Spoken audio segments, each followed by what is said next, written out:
kelele za kutaka kuandamana na kuahidi kuchoma nchi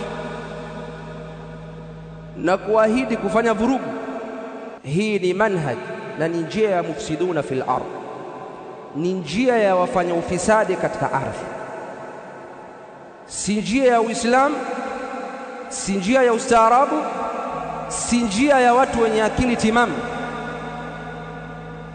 Hali hii Allah subhanahu wa ta'ala amewasifu nayo wanafiki, akasema wa idha qila lahum la tufsidu fil ardh qalu innama nahnu muslihun, pale wanapoambiwa msifanye ufisadi katika ardhi, wao husema hakika sisi tunafanya islah, tunafanya matengenezo, tunafanya uboreshaji, haya ni maendeleo.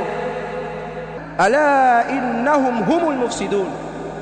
Allah subhanahu wa ta'ala anajibu kwamba jueni kwamba watu hao ndio wafanya ufisadi, hao ni wafanya ufisadi, wanafanya uharibifu katika ardhi, walakin la tash'urun, lakini nyinyi hamuelewi hilo.